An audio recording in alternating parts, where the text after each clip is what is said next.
चलो शुरू करते हैं। CGPSC ACF या CGPSC फॉरेस्ट रेंजर के लिए मैं फ़िज़िक्स पढ़ा रहा हूँ और ये लेक्चर नंबर 23 है। ये MCQ का लेक्चर है। इसके बाद भी जो लेक्चर आएगा वो भी MCQ का ही रहेगा, ठीक है। और चूँकि इसके बाद जो लेक्चर आएगा MCQ का, वो अभी तक जो हम पढ़े हैं उसका लास्ट MCQ का लेक्चर है। तो उसमें फिर हम लोग दोनों जो अपना क्वेश्चन पेपर है हम लोग उसको डिस्कस करने वाले हैं। जैसे हम लोग करंट इलेक्ट्रिसिटी के बाद किए थे, करंट इलेक्ट्रिसिटी से जितने क्वेश्चंस आए थे हम लोगों ने किया था, तो वैसे ही हम लोग इसके भी नेक्स्ट लेक्चर में हम लोग करेंगे जो भी आ चुका है वो, ठीक है। जो भी क्वेश्चन आया है 2016-17 में उसको हम लोग डिस्कस करेंगे, ठीक है। आप लोग से पहले जो क्वेश्चन डिस्कस किया था उम्मीद करता हूँ कि आप लोग को याद होगा, है ना। चलिए अब शुरू करते हैं। क्या बोल रहा है? चुंबकीय क्षेत्र में रखे एक तार के लूप से गुजरने वाला फ्लक्स। चुंबकीय क्षेत्र मतलब मैग्नेटिक फील्ड। मैग्नेटिक फील्ड में एक लूप है, ठीक है। मैग्नेटिक फील्ड में एक लूप रखा हुआ है, उसके तार से गुजरने वाला चुंबकीय फ्लक्स। लूप से समझ लीजिए। चुंबकीय फ्लक्स मतलब मैग्नेटिक फ्लक्स निर्भर नहीं करता है, किस पे डिपेंड नहीं करता है। तो सबसे पहले हम लोग फॉर्मूला लिखते हैं। मैग्नेटिक फ्लक्स फाई एम बराबर BA cos थीटा, ठीक है। तो किस पे डिपेंड कर रहा है? फील्ड पे डिपेंड कर रहा है, मतलब क्षेत्र की तीव्रता, फील्ड की इंटेंसिटी पे डिपेंड कर रहा है, ठीक है। फिर एरिया पे भी डिपेंड कर रहा है, लूप के क्षेत्रफल पर डिपेंड कर रहा है। तीसरा एंगल पे डिपेंड कर रहा है, ठीक है। तो एंगल मतलब क्या होता है, हिंदी में बोलते हैं, इंग्लिश में बोलते हैं ओरिएंटेशन, ठीक है। क्या लिखा है? क्षेत्र के सापेक्ष। मतलब ये फील्ड लाइन है और ये आपका लूप रखा हुआ है, तो फील्ड लाइन के रेस्पेक्ट में आपको देखना है उसका ओरिएंटेशन क्या है, एंगल क्या है। ओरिएंटेशन को हिंदी में अभिविन्यास बोलते हैं। तो ये लूप के क्षेत्रफल पर भी निर्भर करता है, ठीक है। ए पर भी निर्भर करता है मैग्नेटिक फ्लक्स। लूप का क्षेत्रफल मतलब लूप का एरिया। क्षेत्र की तीव्रता मैग्नेटिक फील्ड बी पर भी डिपेंड करता है, उसकी इंटेंसिटी कितनी है, कम लाइन जा रहा है, ज़्यादा लाइन जा रहा है, स्ट्रॉन्ग है, वीक है, कैसा है। और फिर ओरिएंटेशन पे डिपेंड करता है, ठीक। मतलब एंगल जो बन रहा है ना, अपना जो लूप है उसके और मैग्नेटिक फील्ड के बीच में जो एंगल बन रहा है उस पर डिपेंड करता है, ठीक है। तो इन तीनों चीज़ पर डिपेंड करता है। तो किस पे डिपेंड नहीं करता है? लूप की आकृति पर। आकृति माने उसका स्ट्रक्चर कैसा है, उस पर डिपेंड नहीं करता है, ठीक है। फर्स्ट क्वेश्चन हो गया, आंसर ए। अब आइए आप सेकंड क्वेश्चन। क्या बोल रहा है? चुंबकीय फ्लक्स का मात्रक होता है, ये सबको पता है, वेबर होता है।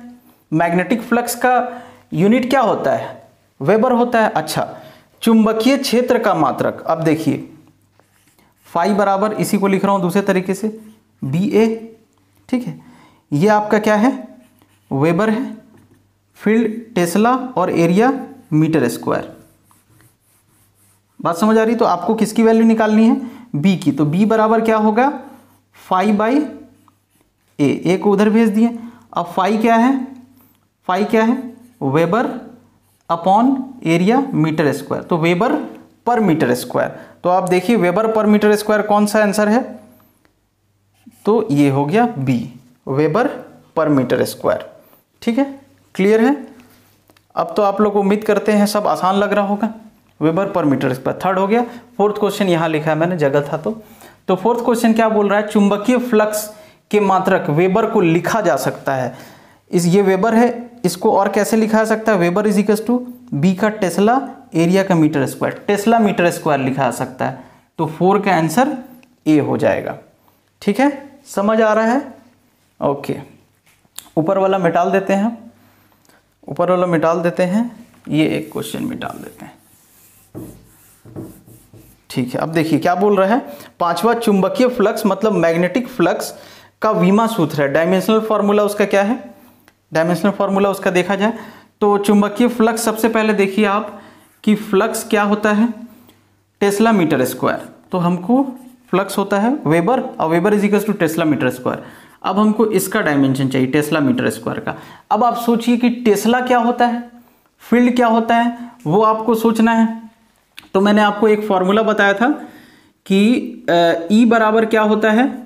F बाई क्यू होता है। तो वैसे ही B बराबर F बाई क्यू एम होता है। अब F क्या है? न्यूटन अपॉन क्यू एम क्या है? Pole strength. Pole strength ampere metre, ये सब करके मैंने दिखाया एम्पियर मीटर कैसे आता है। ठीक है, तो इसके जगह पे मैंने क्या लिख दिया, न्यूटन और ये एम्पियर मीटर और इधर मीटर स्क्वायर। ठीक है, ये मीटर से 1 मीटर कैंसल।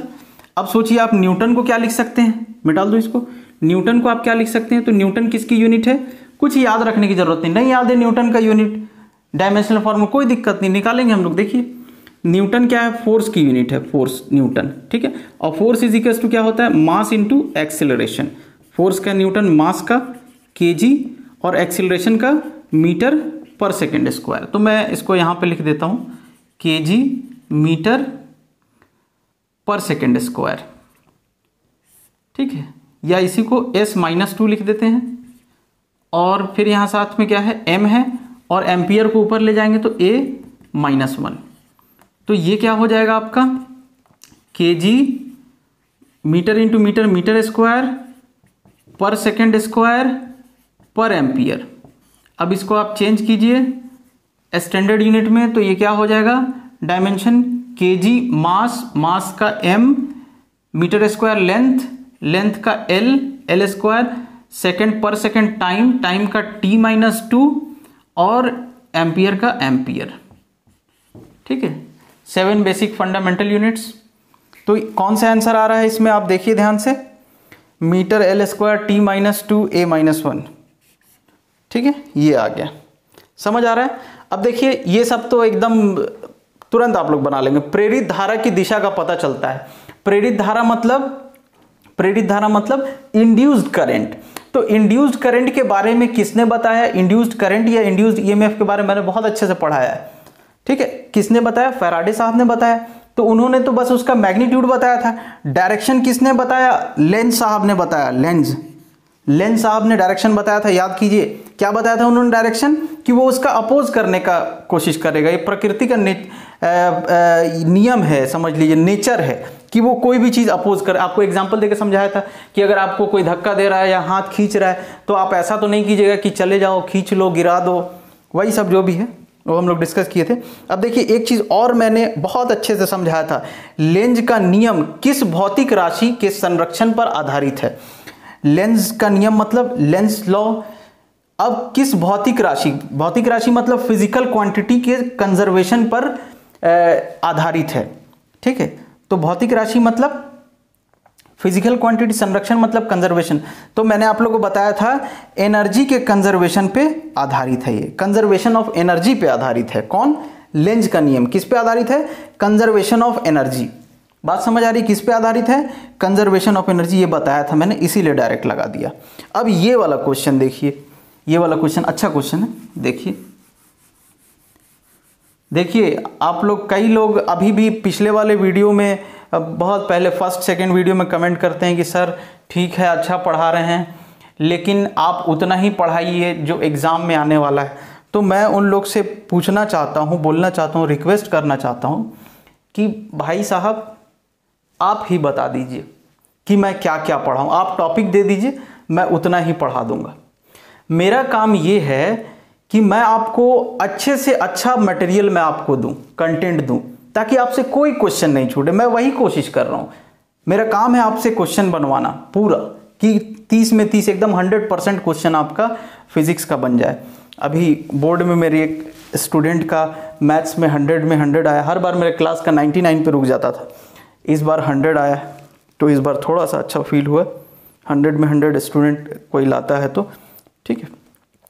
एक इलेक्ट्रॉन वृत्ताकार लूप के तल में, एक इलेक्ट्रॉन यहाँ वृत्ताकार लूप है, ये प्लेन में रखा हुआ है। ठीक है, वृत्ताकार सर्कुलर लूप है, और यहाँ पे एक इलेक्ट्रॉन यहाँ से यहाँ जा रहा है, एक इलेक्ट्रॉन यहाँ से यहाँ जा रहा है, एक्स से वाई जा रहा है। तो बोलता है लूप में कोई धारा प्रेरित नहीं होगी, बोलता है कोई करंट इंड्यूस्ड नहीं होगा लूप में। भाई करंट तो इंड्यूस्ड होगा, सर्किट कंप्लीट है। धारा दक्षिण, अच्छा वो छोड़िए, ये सब ऑप्शन नहीं पढ़ते हम लोग, सीधा अपना आंसर ढूंढ लेते हैं। अब आप देखिए इधर, अब इलेक्ट्रॉन एक्स से वाई जा रहा है, तो हम लोग जानते हैं कि इलेक्ट्रॉन के फ्लो के अपोजिट में होता है कौन, करंट। तो करंट इसमें कहां से कहां है, ऐसा वाई से एक्स करंट। बात समझ आ रही है, क्या पढ़ाया था आप लोग को, इलेक्ट्रॉन का जो डायरेक्शन है करंट का डायरेक्शन उसके अपोजिट होता है। इलेक्ट्रॉन का जो डायरेक्शन रहता है करंट का डायरेक्शन उसके अपोजिट होता है। अब देखिए इस वायर में अब करंट कैसा है, y से x, तो फिर अपना राइट हैंड थंब रूल लगाइए। करंट के डायरेक्शन में आप अपना अंगूठा रखिए, करंट के डायरेक्शन में अंगूठा रखिए और अपने उंगली को कर्ल कीजिए, घुमाइए, चारों उंगली को ऐसा घुमाइए। तो ये देखिए यहां रखा, ऐसा घुमाया, तो यहां पे फील्ड क्या हो रहा है, अंदर की तरफ। बात समझ आ रही है, यहां पे फील्ड क्या हो रहा है, अंदर की तरफ फील्ड हो रहा है। बात समझ आ रही है, ये ऐसा करंट जा रहा है, अब ये करंट जा रहा है ऐसा, इसमें अंगूठा रखिए करंट के डायरेक्शन में, इसको ऐसा घुमाइए, ऐसा ऐसा मैग्नेटिक फील्ड बन रहा है ना, ये करंट, तो ये इसका मैग्नेटिक फील्ड, तो ये मैग्नेटिक फील्ड इस लूप में कैसा होगा, अंदर की तरफ, तो ये लिख दिया मैंने। अब सोचिए, अब जाइए आप वापस फैराडे साहब के पास। फैराडे साहब ने नहीं, लेंज साहब ने डायरेक्शन बताया। लेंज साहब ने क्या बोला कि इसका अपोज करेगा। अब देखिए लूप में अंदर की तरफ फील्ड जा रहा है, ऐसा घूम के अंदर की तरफ जा रहा है, तो लूप उसका अपोज कैसा करेगा, फील्ड बाहर की तरफ बना के। अब फील्ड वाला आप नियम लगाइए, तो अगर फील्ड बाहर की तरफ है, अगर लूप में आप चल रहे हैं और फील्ड लूप कैसा बना रहा है, बाहर की तरफ, फील्ड लूप बाहर की तरफ क्यों बना रहा है, समझिए इस चीज को। क्योंकि यहां पे फील्ड, इंड्यूस्ड फील्ड जो है, इसके कारण जो फील्ड है, इंड्यूस्ड फील्ड बोल रहा हूं, इस करंट के कारण जो फील्ड है वो यहां लूप में अंदर की तरफ, तो लूप बाहर की तरफ करंट बनाएगा, ठीक है, बाहर की तरफ करंट बोल रहा हूं, बाहर की तरफ फील्ड का डायरेक्शन रखेगा, ठीक है। तो बाहर की तरफ फिर अंगूठा अपना फील्ड के डायरेक्शन में रखिए, लूप वाले केस में अंगूठा फील्ड के डायरेक्शन में रखिए और अपने उंगली को घुमाइए ऐसा, तो उंगली जो घूमेगा वो किसका डायरेक्शन देगा, करंट का डायरेक्शन। ये सब बहुत अच्छे से पढ़ाया था, उम्मीद करते हैं कि ये सब समझ आता होगा। अगर नहीं समझ आ रहा है ना, तो आप लोग ये सब का लेक्चर जाकर रिपीट करके एक बार देखिए, सब बनेगा। तो इस लूप को कैसा फील्ड बनाना है, बाहर की तरफ, तो अंगूठा बाहर की तरफ रखिए। ये लूप को यहां मैं बना देता हूं, ये लूप को कैसा फील्ड बनाना है, बाहर की तरफ, तो फील्ड के डायरेक्शन में अंगूठा, अब जो आप उंगली घुमाइएगा वो क्या दिखाएगा, करंट दिखाएगा। तो ये देखिए बाहर की तरफ इसको बनाना है, बाहर की तरफ बनाना है, क्योंकि ये जो अपना करंट है ये अंदर की तरफ फील्ड बना रहा है, तो ये इसका अपोज करेगा बाहर की तरफ। यही कहानी थी ना, कहानी तो यही थी, बाहर की तरफ, तो ये बाहर की तरफ बना रहा है, तो इसमें डायरेक्शन कैसा है, ऐसा, ये डायरेक्शन। बात समझ आ रही है, ये डायरेक्शन। अब इस डायरेक्शन को क्या बोलते हैं, घड़ी के विपरीत दिशा, मतलब एंटी क्लॉकवाइज। क्या आ रहा है, ऐसा आएगा, ये एंटी क्लॉकवाइज इंड्यूस्ड करंट कैसा होगा, एंटी क्लॉकवाइज। एंटी क्लॉकवाइज को हिंदी में क्या बोलते हैं, धारा वामावर्त, ठीक है, वामावर्त बोलते हैं एंटी क्लॉकवाइज को। तो हम लोग क्या बोले, धारा वामावर्त होगी, मतलब करंट एंटी क्लॉकवाइज होगी। फिर से बता रहा हूं, करंट एक्स से वाई आ रहा है, इलेक्ट्रॉन एक्स से वाई आ रहा है, तो करंट उसके अपोजिट। अब करंट इसमें इस कंडक्टर में जा रहा है ऐसे, इस वायर में करंट ऐसा जा रहा है, तो ये फील्ड बनाएगा। फील्ड का डायरेक्शन हम कैसा देखेंगे, अंगूठा रखे करंट के डायरेक्शन में और उंगली घुमाए, ये है फील्ड का डायरेक्शन, ठीक है, ये फील्ड का डायरेक्शन। अब सोचिए लूप पे कैसा जा रहा है, अंदर की तरफ, लूप पे अंदर की तरफ, लूप पे अंदर की तरफ। तो लूप में जब अंदर की तरफ जा रहा है तो लूप अपोज करेगा इसका, यही हम लोग पढ़े थे, लूप क्या करेगा, अपोज करेगा। तो लूप में अंदर की तरफ आ रहा है तो लूप बाहर की तरफ बना के अपोज करेगा, मतलब एक बात पक्की है, लूप बाहर की तरफ फील्ड बनाएगा, ठीक। तो बाहर की तरफ फील्ड के डायरेक्शन अपना अंगूठा रखिए, लूप के केस में ऐसे ही करते थे ना। देखिए सीधे वायर के केस में अंगूठे को करंट के डायरेक्शन में रखते थे, लेकिन लूप वाले केस में अंगूठे को फील्ड के डायरेक्शन में रखेंगे और अपने चारों उंगली को करंट के डायरेक्शन में। तो अंगूठे को मैंने बाहर किया और अपने उंगली को घुमाया, तो करंट का डायरेक्शन मिल गया। करंट कैसा है, एंटी क्लॉकवाइज, मतलब धारा वामावर्त होगी। वामावर्त मतलब एंटी क्लॉकवाइज, एंटी क्लॉकवाइज, एकदम फील लेके पढ़ना है ना, एंटी क्लॉकवाइज। तो आंसर ये हो जाएगा। अब आगे देखते हैं, क्वेश्चन नंबर 9 क्या बोल रहा है, चुंबकीय क्षेत्र बी में एक चालक तार दाईं ओर चल रहा है। यहाँ कहीं मैग्नेटिक फील्ड है, इस मैग्नेटिक फील्ड में, इस चुंबकीय क्षेत्र में मैग्नेटिक फील्ड में एक चालक तार माने एक कंडक्टिंग वायर जो है दाहिने तरफ राइट साइड में जा रहा है, तो उसमें प्रेरित विद्युत धारा की दिशा क्षेत्र में दिखाई गई है, ठीक है। प्रेरित विद्युत धारा मतलब इंड्यूस्ड इलेक्ट्रिक करंट, इसमें जो इंड्यूस्ड इलेक्ट्रिक, हम लोग को पता है, देखिए इस चीज़ को, कि अगर यहाँ मैग्नेटिक फील्ड है और मैग्नेटिक फील्ड में हम ये कंडक्टिंग वायर को अगर हम ले जाते हैं, ऐसा मूव कराते हैं, तो इसमें क्या आता है, करंट आता है, और उस करंट का डायरेक्शन दिखा दिया है। ठीक है, तो चुंबकीय क्षेत्र का दिशा डायरेक्शन आपको बताना है। तो अब आप लोग याद कीजिए, फ्लेमिंग राइट हैंड रूल हम लोग लगाते थे। कैसे लगाते थे फ्लेमिंग राइट हैंड रूल? तो आपको मैग्नेटिक फील्ड के डायरेक्शन में इसको रखना था, तो मैग्नेटिक फील्ड हमको नहीं पता, हम इसकी बात नहीं करेंगे। मिडिल फिंगर करंट के डायरेक्शन में, मिडिल फिंगर करंट के डायरेक्शन में, और ये जो आपका अंगूठा है ये मोशन के डायरेक्शन में होता था। तो मोशन के डायरेक्शन में ऐसा कीजिए, ये देखिए मिडिल फिंगर करंट के डायरेक्शन में और ये अंगूठा आपका मोशन के डायरेक्शन में, जिधर आपका कंडक्टिंग वायर जा रहा है। तो आपका ये फील्ड लाइन किधर बता रहा है, अंदर की तरफ। बात समझ आ रही है, अंदर की तरफ परपेंडिकुलर। फिर से बताऊं, देखिए फील्ड, करंट, मोशन का डायरेक्शन। फील्ड हमको नहीं पता है, फील्ड की बात नहीं करते हैं। करंट पता है ऊपर जा रहा है, मिडिल फिंगर को ऊपर की तरफ। मोशन पता है, इधर ऐसा खिसका रहे हैं, इधर खिसका रहे हैं, तो अंगूठा मोशन की तरफ। तो ये ऐसा आप सेट किए तो उंगली आपका कहाँ बता रहा है, बोर्ड में अंदर की तरफ, इसमें अंदर की तरफ। ठीक है, कैसे, परपेंडिकुलर। तो ऑप्शन होगा हमारा कागज के तल में, माने कागज के सरफेस में लंबवत, परपेंडिकुलर नीचे की ओर। इसका नीचे की ओर बोलने का मतलब है तल में, ऐसा नीचे मत समझ लीजिए, तल में नीचे की ओर, माने इस सरफेस में नीचे की ओर मतलब अंदर की ओर जा रहा है, और ऊपर की ओर मतलब बाहर की ओर। मतलब ये कागज जो है ना अपना, कुछ ऐसा रखा हुआ है, एक सेकेंड, ये कागज कुछ ऐसा रखा हुआ है, इसमें हम ऐसे मूव कर रहे हैं, ये कंडक्टर ऐसा मूव हो रहा है। तो आप करंट के डायरेक्शन में, करंट कैसा दिखा है, इधर इसको रखिए, ठीक, और करंट के डायरेक्शन में मिडिल फिंगर को रखिए ऐसा, और ये जिधर जा रहा है, इधर जा रहा है, तो इधर अंगूठा ऐसे। तो कहाँ जा रहा है ये उंगली, तल में अंदर की ओर, कागज में अंदर की ओर जा रहा है, फील्ड लाइन का डायरेक्शन। तो ऑप्शन सी हो जाएगा। ठीक है, अच्छा क्वेश्चन है ये सब, कोई खराब क्वेश्चन नहीं है। अब इसको मिटाल देता हूं, जगह चाहिए अपने को। ओके, एक सेकेंड, ये क्वेश्चन मिट गया, इसको मैं देख लेता हूं क्या है ये क्वेश्चन। क्वेश्चन नंबर 10 बोल रहा है, निम्नलिखित में कौन सा स्वप्रेरण गुणांक का मात्रक नहीं है। 10वां क्या था,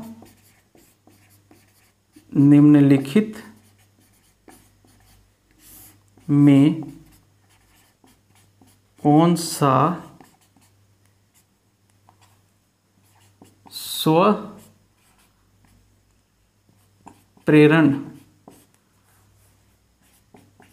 गुणांक का मात्रक नहीं है।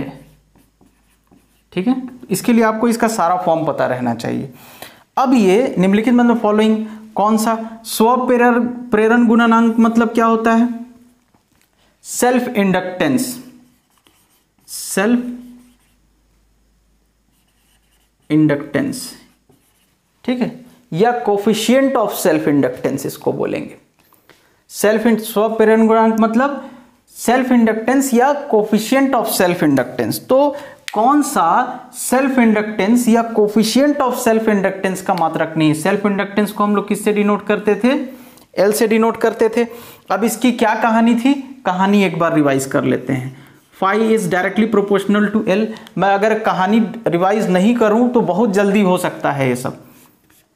तो फाई इज, एक मिनट गलत लिख दिए, phi is proportional to I, flux is directly proportional to current. ठीक है, जितना ज्यादा करंट उतना ज्यादा फ्लक्स, जितना ज्यादा फ्लक्स उतना ज्यादा करंट। तो फाई इज इक्वल्स टू क्या आ जाता है, एल आई आ जाता है। Phi is equals to L I. ये एक कहानी थी, इसको मैं डाल रहा हूं। दूसरी कहानी यहां पे क्या थी, दूसरी कहानी क्या थी, ईएमएफ, इंड्यूस्ड ईएमएफ क्या होता है, minus D phi by D T होता है।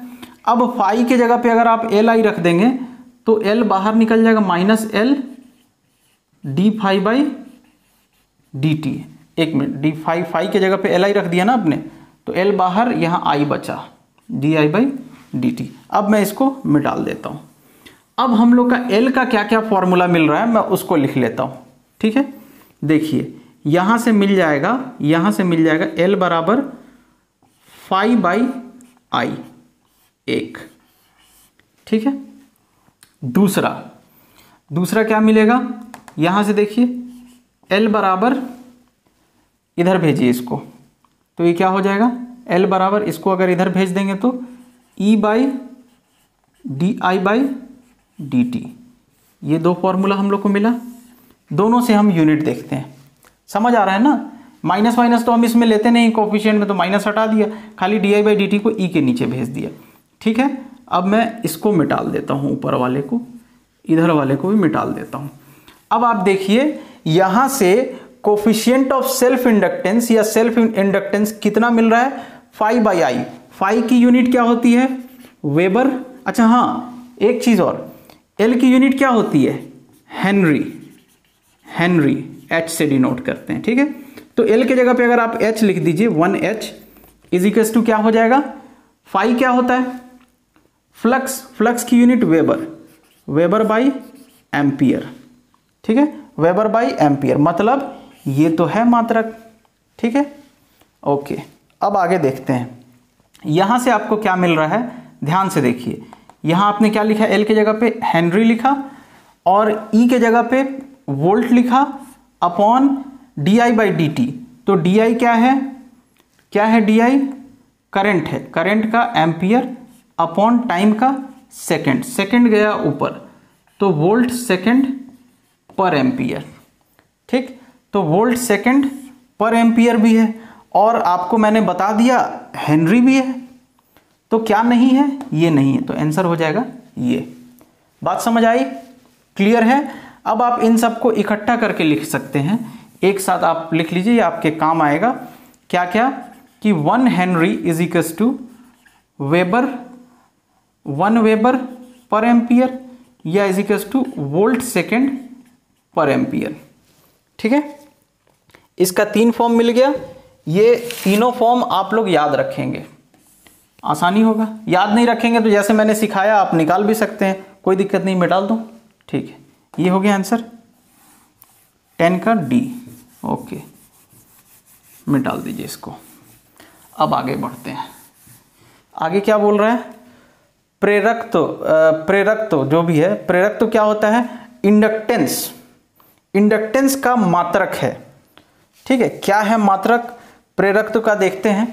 तो देखिए हम लोगों ने अभी लिया था 1 हेनरी इज इक्वल्स टू क्या क्या आया था, याद कीजिए, 1 हेनरी आया था वेबर पर एम्पियर आया था, 1 वेबर पर एम्पियर, या मेरे ख्याल से वोल्ट पर second, volt second per ampere भी आया था। ठीक है, अब देखिए मैं इसके साथ क्या कर रहा हूं, इसके साथ मैं क्या कर रहा हूं, ये किसकी है, किसकी यूनिट है, प्रेरक तो मतलब इंडक्टेंस की यूनिट है।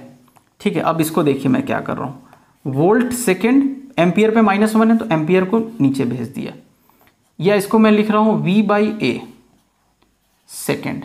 अब V/A क्या है, याद दिला दूं मैं आपको, R is equals to V/I। ठीक है, R की यूनिट, इसको मिटाल दूं, R की यूनिट ओम होती है, V वोल्ट और ये एम्पियर। तो वोल्ट पर एम्पियर को क्या बोलते हैं, ओम। तो इसके जगह पे मैं लिख रहा हूं ओम सेकेंड, तो हमारा आंसर क्या हो जाएगा, ओम सेकेंड। ठीक है, आसान है, ये सब चीज एकदम पानी की तरह आपको याद रहेगा, रटना नहीं है, फॉर्मेट आपको सब पता रहेगा, आप लोग कर लेंगे, कोई दिक्कत नहीं। मैं डाल दूं, ओके। बहुत सारे क्वेश्चन आ सकते हैं, ये जो मैं क्वेश्चन करा रहा हूं ये कुछ भी नहीं है ना, ये जो भी मैं क्वेश्चन करा रहा हूं ये कुछ भी नहीं है क्वेश्चन। मैं आपको ये नहीं बता रहा हूं कि क्या क्वेश्चन आएगा, मैं आपको ये सिखा रहा हूं कि कैसा भी क्वेश्चन आए आप कैसे करेंगे, उसको कैसे बनाएंगे। ठीक है, इन सबको मिटाल दिया जाए। अब देखिए क्या बोल रहा है, एक कुंडली में इतना सेकंड में धारा 0 से बढ़कर इतना, मतलब करंट चेंज होके इतना हो जाता है। एक कुंडली में, कुंडली माने क्या हुआ, कॉइल में इतना टाइम में 0.2 सेकंड में धारा करंट 0 से बढ़ के 20 एम्पियर हो जाता है। करने पर कुंडली में 20 वोल्ट का विद्युत वाहक बल प्रेरित होता है। कितना विद्युत वाहक बल, विद्युत वाहक बल मतलब ईएमएफ, 20 वोल्ट ईएमएफ आता है। तो कुंडली में स्व प्रेरण गुणनांक है। स्व प्रेरण गुणनांक मतलब कोफिशिएंट ऑफ, क्या बोलते हैं उसको, इंडक्शन, है ना, self induction, coefficient of self induction या सेल्फ इंडक्शन सेल्फ, जिसको हम लोग एल बोलते हैं। तो अभी हम लोगों ने फॉर्मूला लिखा था यहाँ पे, एक क्या था, E is equals to minus D phi by D T, फिर हम लोग क्या लाए थे, minus L D I by D T. आपको यहाँ क्वेश्चन में क्या दिया, एल निकालना है, एल निकालना है, तो L is equals to E by D I by D T. ठीक, अब देखिए यहाँ पे आपको क्या क्या दिया है, टाइम दिया है, मतलब डी टी दिया है, छोटा सा टाइम 0.2 सेकेंड दिया है। शून्य से बढ़कर करंट 20 एम्पियर, जीरो से बढ़ के करंट 20 एम्पियर, माने change in current D I दिया है 20 एम्पियर। ऐसा समझने के लिए लिख सकते हैं, काम बनता है अपना। फिर ईएमएफ दिया है ई, कितना दिया है, 20 वोल्ट दिया है। ठीक है, 20 वोल्ट दिया है। अब वैल्यूज पुट कर दीजिए आप, तो ये कितना है, 20 वोल्ट, समझने के लिए काफ़ी है, 20 वोल्ट अपॉन 20 अपॉन 0.2, 20 खत्म, 0.2 चला जाएगा ऊपर, तो 0.2 हेनरी। हेनरी क्यों, सेल्फ इंडक्टेंस निकाल रहे हैं या कोफिशिएंट ऑफ सेल्फ इंडक्टेंस, तो 0.2 हेनरी हो गया आंसर इसका। 12, क्वेश्चन 12 कंप्लीट, 0.2 हेनरी। ठीक है, अब यहाँ ध्यान से देखिए, अब कलाकारी है आपका ऐसे क्वेश्चन में। हेनरी पर मीटर मात्रक है, हेनरी पर मीटर किसका मात्रक है। अब मेरे को पता है, मैं डायरेक्ट बोल दूंगा चुंबकशीलता का मात्रक है। ठीक है, आप इसको कैसे निकालेंगे कि चुंबकशीलता का मात्रक है, कैसे पता करेंगे। तो अब देखिए, हेनरी को आप लोग क्या लिख सकते हैं, हेनरी को क्या लिख सकते हैं, सोचिए। तो L बराबर 5/I था। L क्या है, henry, henry is equals to 5 क्या है, 5 को आप वेबर लिख सकते हैं, वेबर बाई आई एम्पियर, या वेबर को आप क्या लिख सकते हैं, टेस्ला मीटर स्क्वायर। वेबर को क्या लिख सकते हैं, याद है ना, 5 is equals to BA, tesla metre square upon A। तो हम एक काम करते हैं, इसी फॉर्म को लिखते हैं। हेनरी की जगह क्या लिख दिया मैंने, टेस्ला मीटर स्क्वायर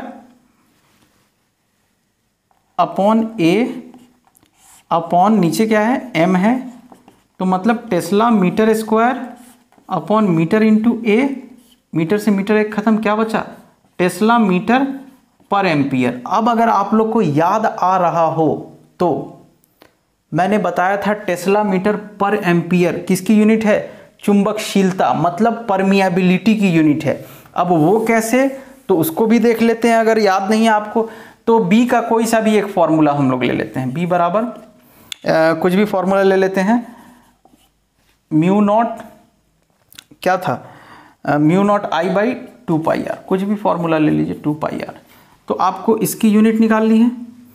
तो B क्या है, टेस्ला, म्यू नॉट की यूनिट निकालनी है, उसको ऐसे ही सर्कल करके रहने दीजिए, I लिखिए एम्पियर, और 2πr लेंथ ही होगा, है ना, सर्कल का परिधि, सरकमफेरेंस, तो मीटर। अब अगर इसको आप सबको उधर भेज दीजिएगा तो टेस्ला मीटर अपॉन एम्पियर, ये क्या आ गया, म्यू नॉट, या mu naught is equals to, यहाँ से आप क्या लिख दीजिएगा, टेस्ला मीटर पर एम्पियर। तो यहाँ टेस्ला मीटर पर एम्पियर आया था, टेस्ला मीटर पर एम्पियर किसका है, म्यू नॉट का, मतलब चुंबकशीलता, मतलब परमिएबिलिटी का।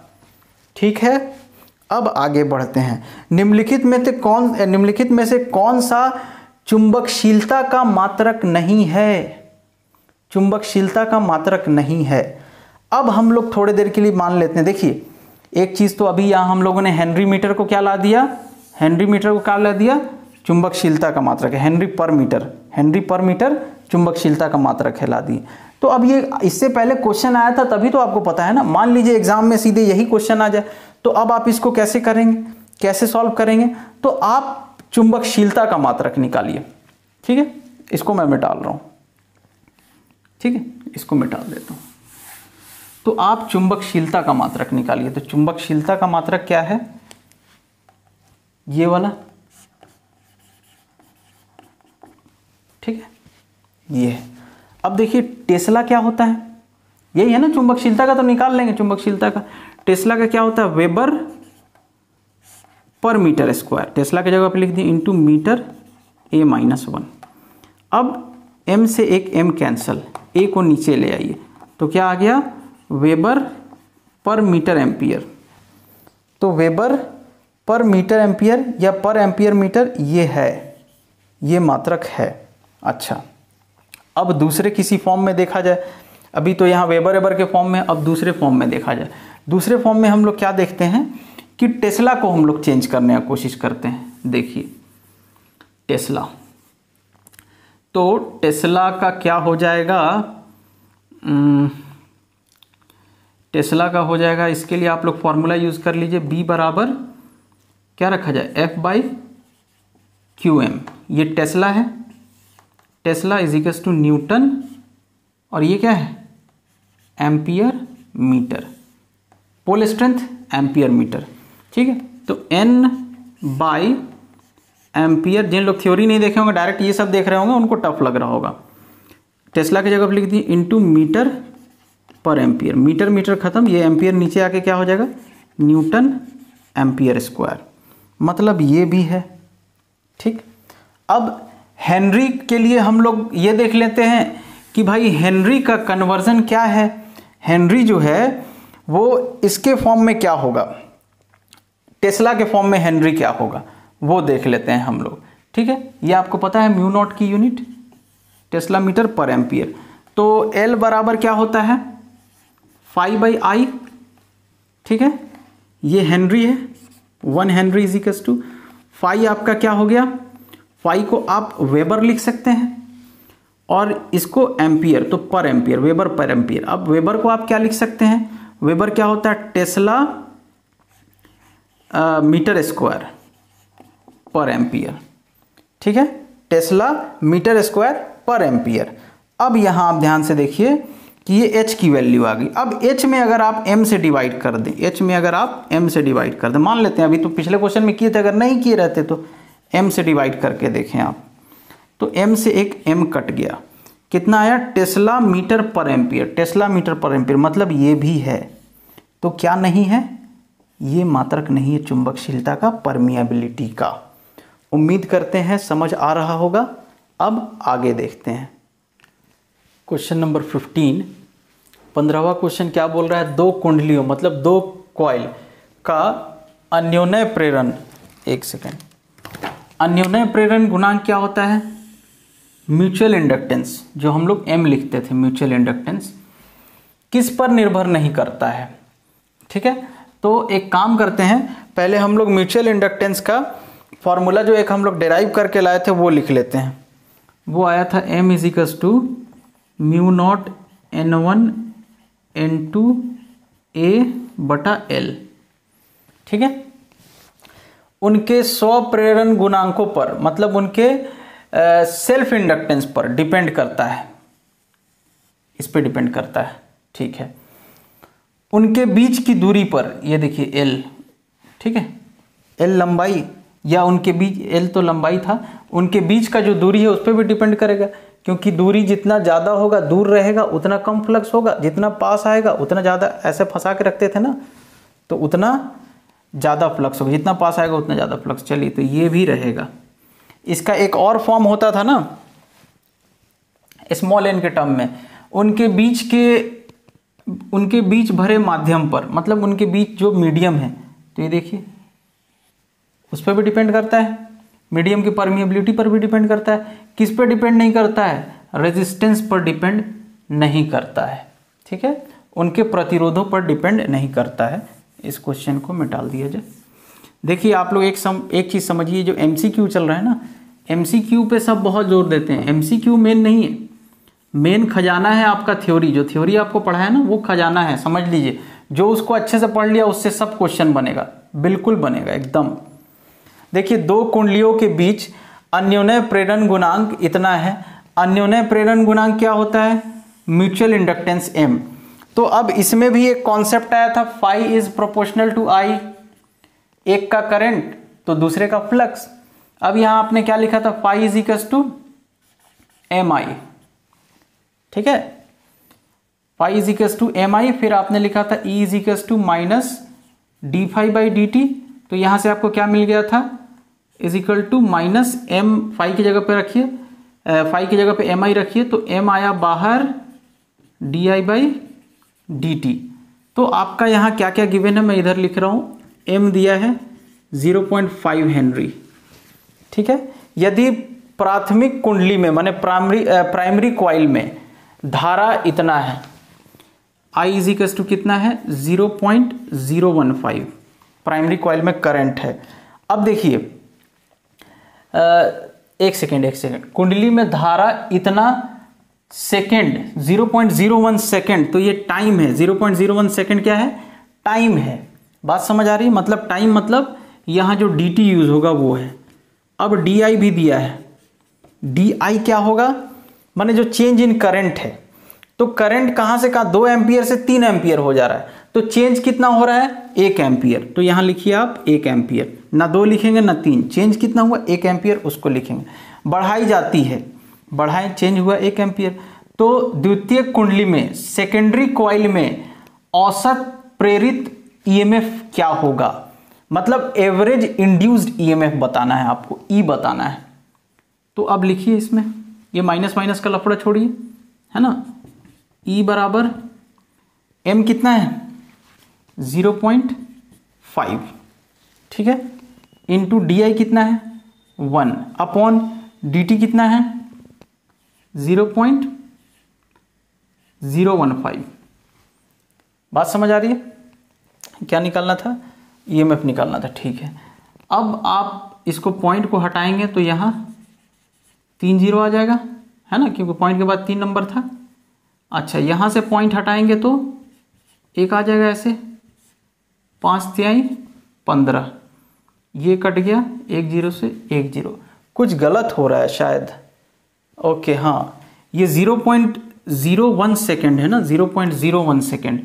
टाइम को थोड़ा सा ठीक से लिखते हैं, 1 सेकेंड, फिर से वैल्यू पुट करते हैं। एम कितना है 0.5, यही गलती हो जाता है, सब ध्यान देने का है। और डी आई कितना है, कितना बढ़ा, चेंज कितना आया 1 एम्पियर, अपॉन कितने टाइम में चेंज आया 0.01। अब आप यहाँ से पॉइंट हटाएं तो नीचे 10, यहाँ से पॉइंट हटाएं तो 100। बात समझ आ रही है, क्योंकि पॉइंट के बाद 2 नंबर था इसीलिए 100। 1 जीरो से 1 जीरो खत्म, ये कितना आया 50 वोल्ट। ईएमएफ कितना आया 50 वोल्ट, ये वाला ऑप्शन हो जाएगा। जितना भी आप लोगों ने थ्योरी में पढ़ा है सब याद होना चाहिए, सब समझ आना चाहिए आप लोग को, तभी क्वेश्चन बनेगा। मैं कोशिश करूंगा कि एक आपको अपना टेलीग्राम का एक ग्रुप बना के लिंक दे दूं, ताकि आप लोग कहीं से भी क्वेश्चन सॉल्व करें और कुछ डाउट हो तो आप लोग पूछ सकें मेरे से। और मेरा ये रिक्वेस्ट है आप लोग से कि अगर मैं थोड़ा डिले रिप्लाई करूं तो प्लीज़ उसको माइंड मत कीजिएगा, थोड़ा देरी होगा रिप्लाई करने में, ठीक है ना। क्योंकि बहुत समझ लीजिए कि अभी ज़्यादा बिजी हो जा रहा है ये ऑनलाइन के चक्कर में, बहुत टेंशन होता है पढ़ाने में, बहुत लोगों को पढ़ाना पड़ता है। एक कार की स्पूलिंग की प्राथमिक धारा मतलब प्राइमरी करंट कितना है 10 माइक्रोसेकंड। 1 minute 1 second. प्राथमिक धारा जब इतना सेकंड में, मतलब ये टाइम दिया है, टाइम कितना दिया है 10 माइक्रोसेकंड, मतलब 10 इंटू 10⁻⁻6 सेकंड में, ठीक है। 4 एम्पियर से शून्य हो जाती है। 4 एम्पियर से तो करंट माने चेंज इन करंट कितना हुआ 4 एम्पियर। 4 से 0 हो जा रहा तो भाई चेंज 4 हुआ। तो इसके द्वितीय इसको 40,000 लिखिए। तो इसके द्वितीयक में मतलब सेकेंडरी कॉइल में, ठीक है, सेकेंडरी कॉइल में ईएमएफ कितना आ रहा है, इतना ईएमएफ आ रहा है। ईएमएफ आ रहा है 40,000 वोल्ट ईएमएफ आ रहा है, प्रेरित हो रहा है, इंड्यूस्ड हो रहा है। म्यूचुअल इंडक्टेंस का है ये सब केस। स्पूलिंग के प्राथमिक तथा द्वितीयक कुंडली के बीच अन्योन्य प्रेरकत्व है, मतलब म्यूचुअल इंडक्टेंस। तो अभी आप लोगों ने फॉर्मूला देखा है, E is equal to minus D phi by D t या minus M d I by D t. ये dt क्या है, ये वाला टाइम है चेंज थोड़ा सा, ये EMF है, ठीक है, ये क्या है, करंट है। ज़्यादा दिमाग इसमें लगाने की ज़रूरत नहीं है, सीधा पुट करेंगे m = E/di/dt, ठीक है। जहाँ जितना घुसना है उतना ही घुसने का है। E कितना है, 40,000 I कितना है, 4 एम्पियर बटा टाइम कितना है, 10 × 10⁻⁻⁶। इससे आप कैंसिल कराएंगे तो ये क्या हो जाएगा, 10,000 हो जाएगा, ठीक है, बराबर 10,000 गुना 10 गया ऊपर अगुना 10⁻⁻�6। ये क्या हो जाएगा, 10⁵ × 10⁻⁻6 = 10⁻⁻1 = 0.1। तो 0.1 हेनरी वाला ऑप्शन सेलेक्ट कर लेंगे आप लोग, ठीक है। ये बस इसका यूज़ आप लोग को सीखना है, कैसे यूज़ करेंगे, कहाँ दे दिया है, किसका EMF है, किसका करंट है, ठीक है। ये हो गया। अब आगे देखिए, यदि L व R क्रमशः मतलब रेस्पेक्टिवली, क्या बोल रहा है, L और व R क्या है, स्वप्रेरकत्व, मतलब ये सेल्फ इंडक्टेंस है और ये क्या प्रतिरोध है, मतलब रेजिस्टेंस है। तो L/R की विमा होगी, L/R की विमा क्या होगी, तो देखिए L/L की यूनिट क्या होती है, हेनरी, अपॉन R की यूनिट ओम। अच्छा, हेनरी को आप और कैसे लिखते थे, तो देखिए क्या क्या फॉर्मूला इसका था, तो एक फॉर्मूला ये भी था ना कि E = -m di/dt या L di/dt, जो भी है L di/dt। तो L = क्या हो जाता था, L = E/di/dt। E बोले तो वोल्ट, di/dt बोले तो एम्पियर/सेकेंड, तो वोल्ट अपॉन एम्पियर/सेकेंड, सेकेंड गया ऊपर तो वोल्ट सेकेंड/एम्पियर, ठीक है। और इस एम्पियर को भी ऊपर ले जाएंगे तो वोल्ट सेकेंड पर एम्पियर, तो हेनरी की जगह पे वोल्ट सेकेंड पर एम्पियर। अच्छा, ओम का क्या होता है, तो ohm resistance V/I, V volt, I ampere, मतलब वोल्ट पर एम्पियर। तो ये क्या आ गया, वोल्ट पर एम्पियर, वोल्ट खत्म, पर एम्पियर खत्म, क्या बचा, सेकंड बचा। तो सेकंड का मतलब टाइम का क्या हो जाएगा, T। इसको आप क्या लिख सकते हैं, M0L0T, है ना, M0L0T। C ऑप्शन हो जाएगा इसका, ध्यान से लगाने का, ठीक है, ओके। अब देखिए, अब 19 क्वेश्चन L/R, सेम क्वेश्चन, ये डायरेक्ट पूछेगा L/R का विमीय सूत्र बताइए, तो अब निकाल के देख लिए T, ठीक। अब ये पूछ रहा है निम्नलिखित में से किसकी विमा L/R के समान है, तो L/R का विमा क्या आ गया है, T माने सेकेंड। तो हम देखते हैं किसका इसके समान है, तो सब में LC है, किसी में अपॉन है, किसी में रूट में है, किसी में ऊपर में, तो हम LC का ही निकाल लेते हैं डायरेक्ट। तो L के जगह पे आप लिखेंगे हेनरी और C के जगह पे क्या लिखेंगे, तो C होता है कैपेसिटेंस, हिंदी में क्या बोलते हैं, हिंदी में याद नहीं आ रहा। C = होता है Q/V, जहां पे Q क्या है, चार्ज है, चार्ज की यूनिट कूलम्ब, और वोल्ट V का वोल्ट, कूलम्ब पर वोल्ट, तो C × कूलम्ब पर वोल्ट। अब हेनरी की यूनिट अभी आप लोगों ने लाई है, यहाँ पे हेनरी की यूनिट क्या आई है, वोल्ट सेकंड पर एम्पियर, तो हेनरी की जगह पर रखिए वोल्ट सेकंड पर एम्पियर, हेनरी की जगह पे, और ये क्या हो जाएगा, C × V-1, V-1 V+1 गया, क्या बचा, सेकंड पर एम्पियर कूलम्ब। अब कूलम्ब देखते हैं, तो I बराबर क्या होता है,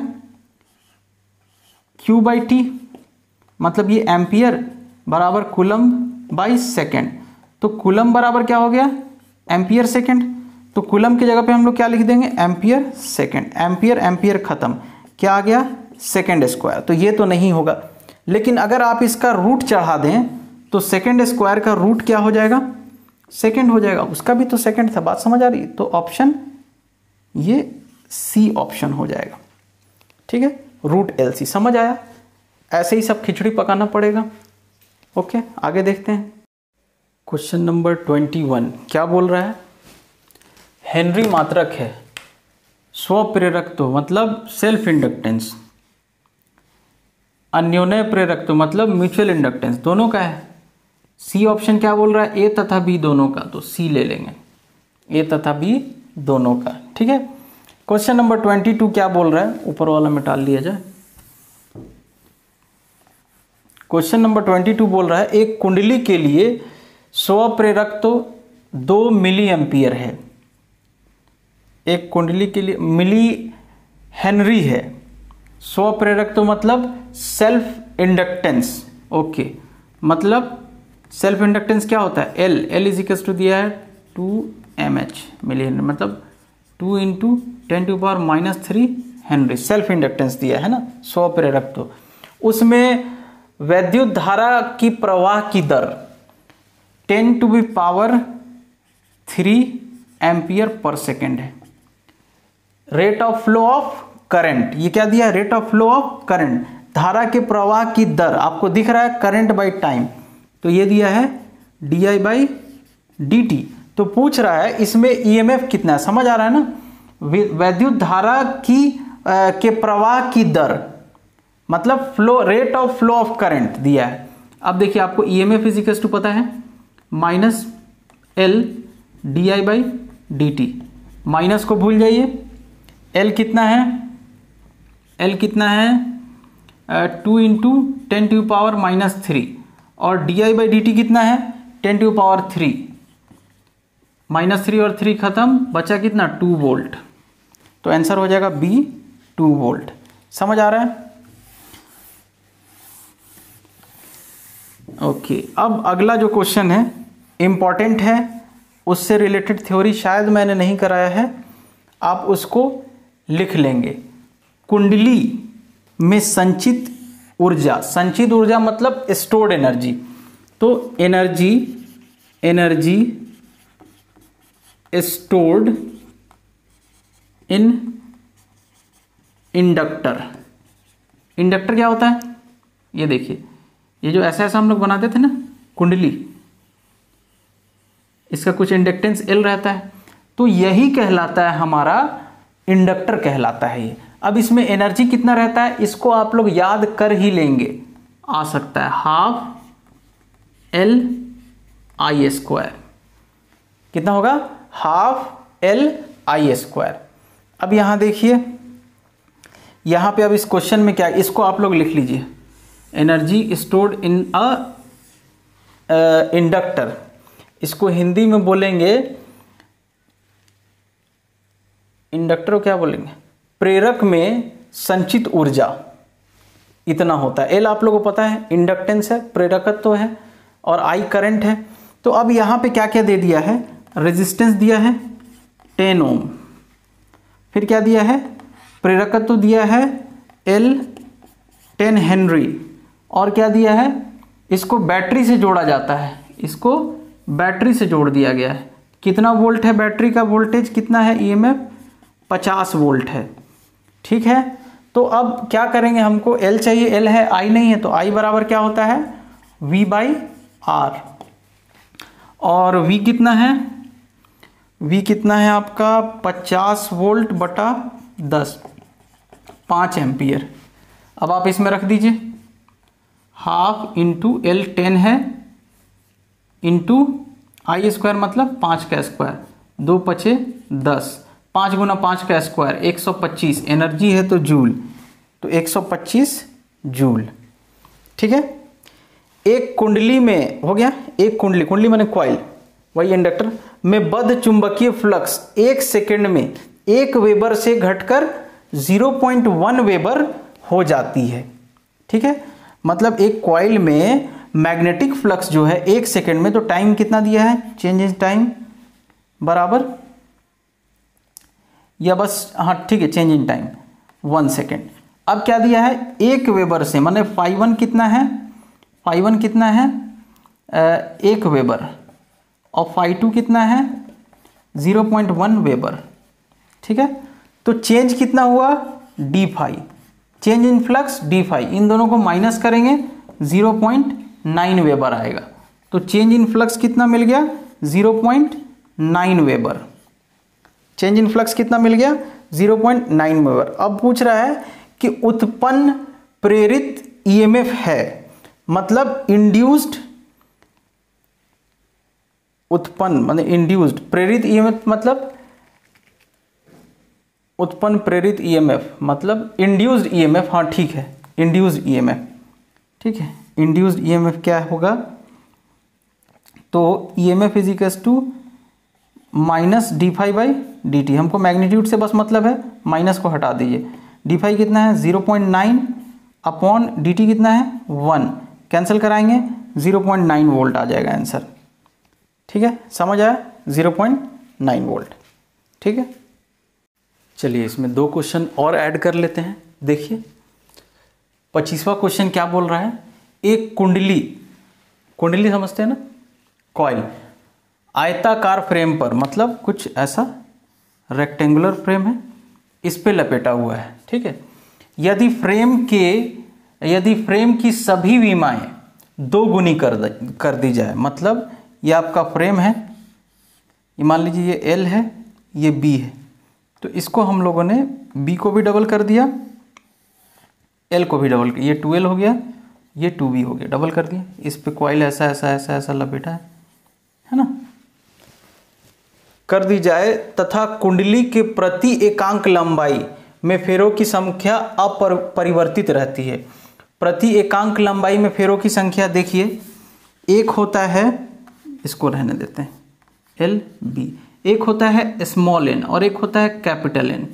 ये क्या बोल रहा है, प्रति एकांक फेरों की संख्या मतलब नंबर ऑफ टर्न्स पर यूनिट लेंथ, ये जो होता है N is equals to capital N by L. बोल रहा है कि ये चेंज नहीं हो रहा है, ठीक है, ये सेम है, बात समझ आ रही है, ये चेंज नहीं हो रहा है, ये सेम है, ओके। अपरिवर्तित रहती है मतलब नहीं बदलती है, तो कुंडली के स्व प्रेरण गुणांक हो जाएगा। स्व प्रेरण गुणांक क्या होता है,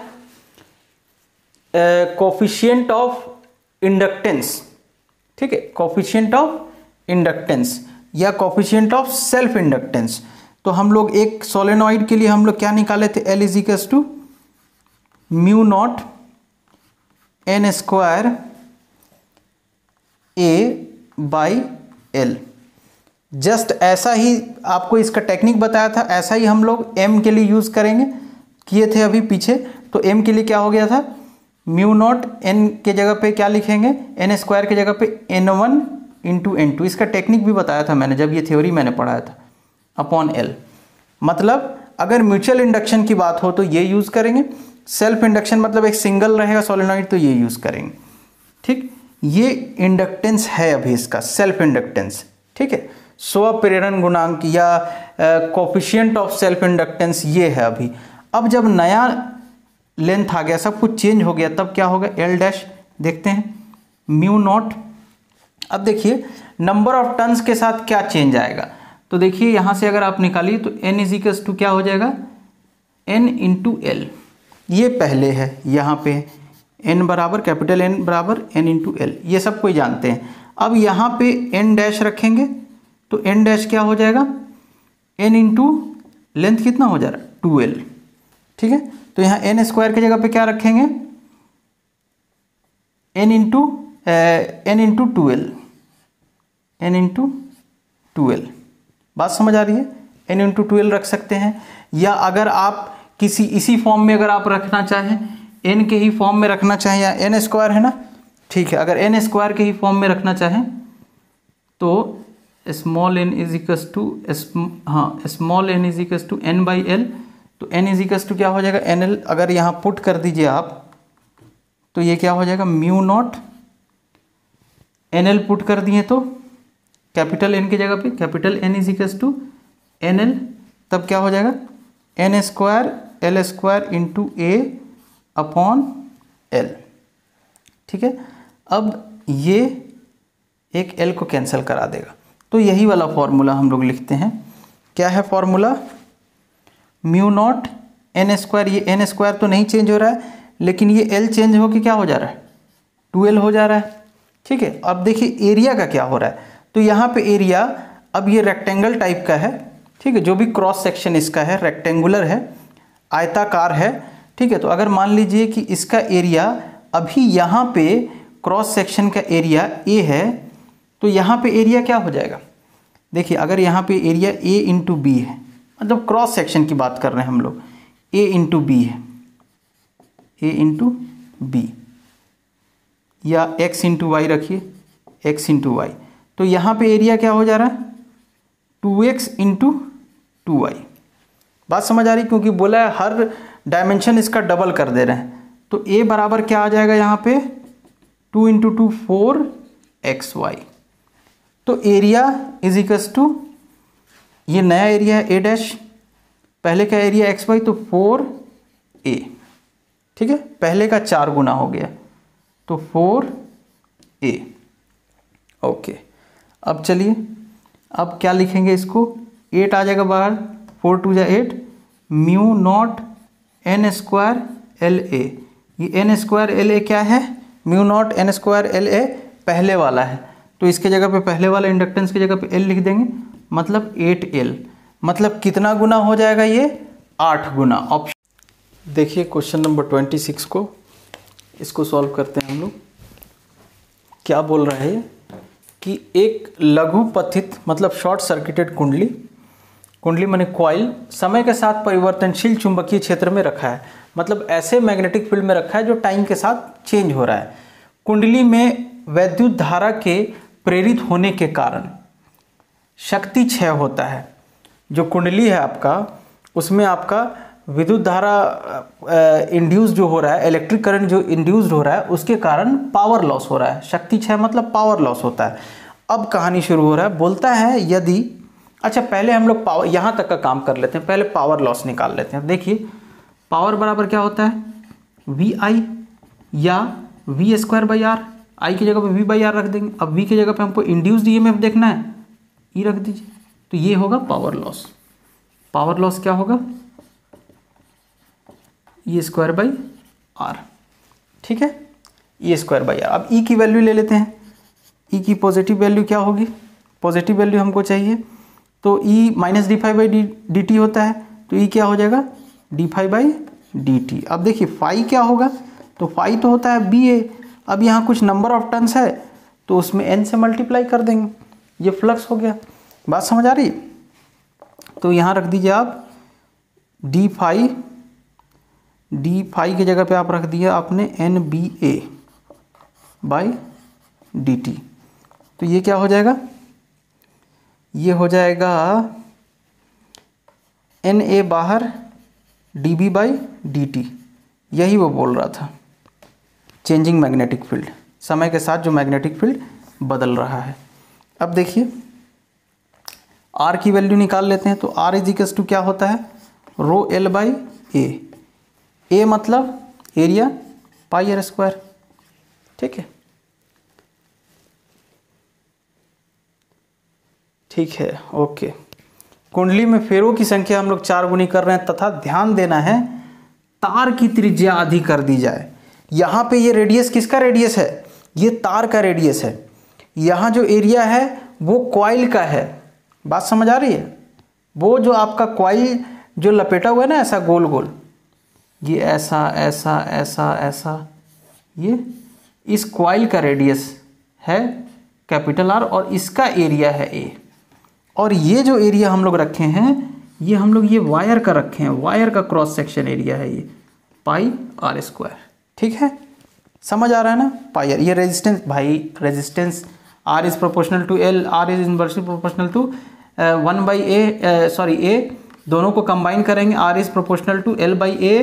प्रोपोर्शनल का साइन हटाएं तो रो एल बाई ए, वही हम लोग कर रहे हैं यहाँ पे। ठीक है, ये एरिया और ये एरिया जो यहाँ एरिया मैंने रखा था, ये दोनों एरिया सेम नहीं होगा। इसको आप रख लीजिए स्मॉल ए, क्योंकि ये एरिया इस कॉइल का एरिया है, ठीक है। कॉइल मतलब वायर मत समझिएगा, ऐसा ऐसा जो लपेटा रहता है ना, इस पे मैंने वायर लपेट दिया तो वो कहलाएगा कॉइल। बात समझ आ रही? तो ये कॉइल है। अब ये कॉइल है तो इसका ये रेडियस है, लेकिन उसमें जो वायर है ना, वायर का रेडियस क्या है? ये। तो वायर का एरिया दूसरा होगा, तो rho L by pi R square. क्या क्या बदल रहे हैं आप, वो आपको याद रहना चाहिए। मैं डाल दूं इसको, चलिए आप क्या क्या बदल रहे हैं यहां मैं लिखता हूं, आप क्या क्या बदल रहे हैं। नंबर ऑफ टर्न्स, मान लीजिए पहले n था, और वायर का रेडियस, वायर रेडियस अगर स्मॉल आर है, कॉइल का नहीं वायर का, तो ये n बन जा रहा है 4n बन जा रहा है, और ये r बन जा रहा है r/2। ये कहानी हो रहा है। देखिए p बराबर क्या होगा। अच्छा एक चीज़ सोचिए आप, जब आप वायर को खींच के पतला कर देना, उसका रेडियस आधा कर रहे हैं, तो लेंथ पे भी तो कुछ असर पड़ेगा, तो वो लेंथ भी हम लोग निकालेंगे। अभी उसका ज़रूरत नहीं, आगे ज़रूरत पड़ेगा। तो अब इस वैल्यू को यहाँ रखते हैं, NA/dB/dt का पूरे का स्क्वायर, क्योंकि ई का स्क्वायर अपॉन आर कितना है, rho L by pi R square. Pi R square को ऊपर भेजिए, ये ऊपर चला जाएगा, पाई आर स्क्वायर, ये हो गया n square a square dB/dt का स्क्वायर अपॉन रो एल। अब आपको ये सोचना है, इसको मैं डाल रहा हूँ, अब आपको ये सोचना है आप क्या क्या बदल रहे हैं।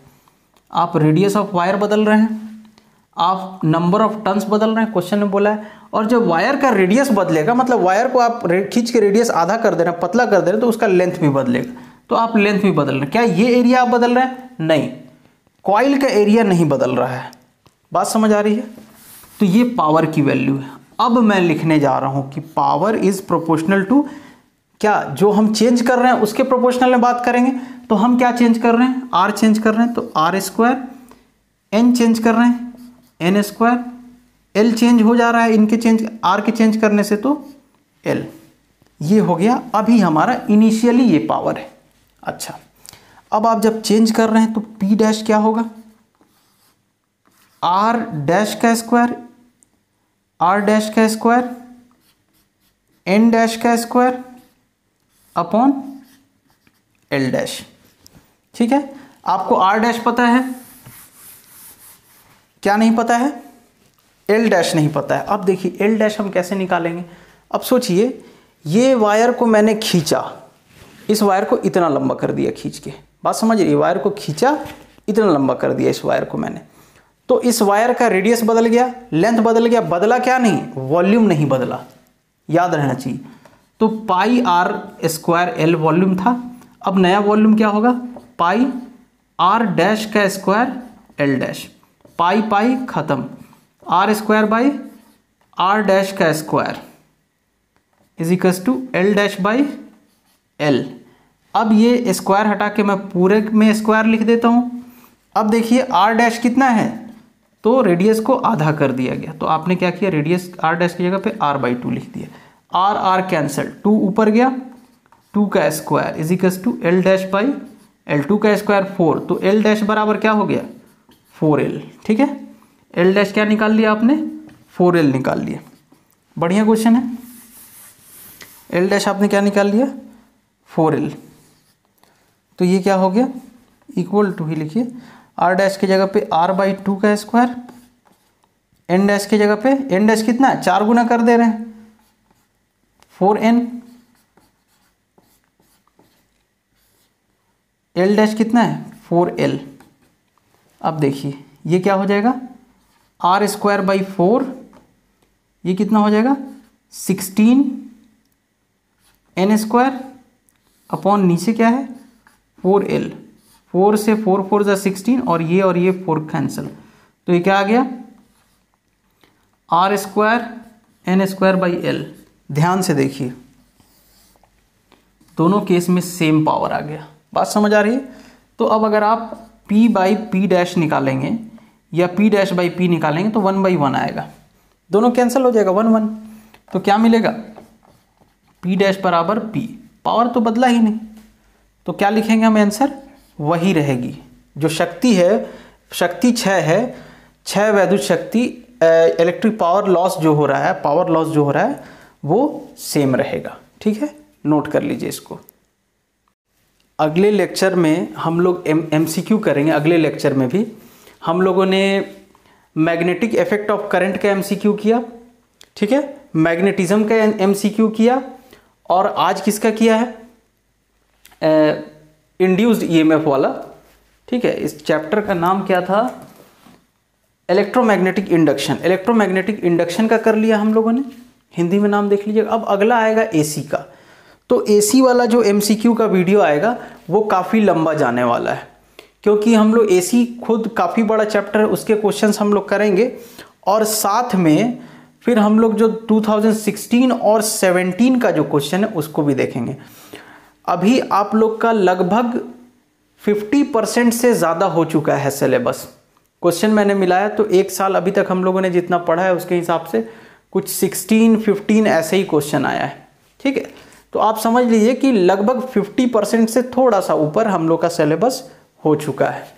जो एकदम प्योर थ्योरी है उस पर आप लोग मेरे पे निर्भर मत रहिए। इस टाइप की चीज़ों के लिए आप लोग मेरे पे निर्भर रहिए। प्योर थ्योरी के लिए बुक उठा के पढ़िए, वो बेस्ट रहेगा। क्योंकि आप ही सोचिए ना, मैं थ्योरी में कितना पॉइंट पढ़ाऊंगा आपको। आपके पास बुक है, आप उससे ज़्यादा पढ़ सकते हैं। हाँ, अगर थ्योरी में कुछ समझाने वाला रहेगा तो मैं करा दूंगा उसको। ठीक है, चलिए नेक्स्ट लेक्चर में मिलेंगे। Thank you.